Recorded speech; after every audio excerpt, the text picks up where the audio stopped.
संगवारियों जय जोहार। Deputy signal में पहली बार छत्तीसगढ़ बैंक के पीछे में माँ शारदा विराजमान होए संगवारियों। तो चलो एक आयोजक मन से थोड़ा से बात करथन। भैया सबसे पहले तो आप मन के मंडली के नाम बताओ।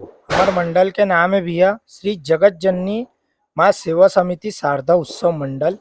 तो भैया आप मन कैसे सोचो कि इस बार हमन अपन परिसर में शारदा माता के विराजमान करबो, ऐसे बोल के एक बारे से बताओ।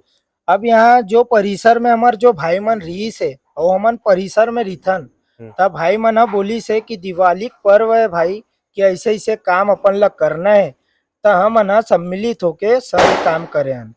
तो जैसे आप मन ला एमे कत्ता लोग के मदद मिली से और कत्ता लोग आप मन जुड़े हो एला बताओ।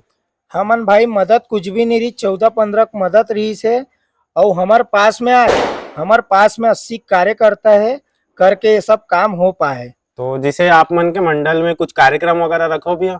हाँ ना भैया, हमार मंडल में कार्यक्रम जबलपुर से आते जागृति गुप्ता नम्रता गुप्ता एमन वायरल है भाई और ये मना आते मध्य प्रदेश से। कौन से दिन आते होला बताओ। दिन 25 तारीख शनिवार को। और जैसे कुछ कार्यक्रम आओ महाप्रसाद वगैरह के है।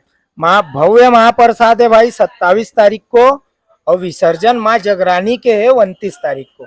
तो संगवारियों एरी से डिप्टी सिग्नल के नया मंडल जो माँ शारदा विराजमान करे है ता एकर शारदा मंडल में आप मन जरूर आओ, विजिट करो और माँ शारदा के आशीर्वाद दो संगवारियों। और 25 तारीख को भव्य जागरण के कार्यक्रम है जो एमपी से आते बहुत नामी है, तो आप मन जागरण देखे पर जरूर आओ। जय जोहार।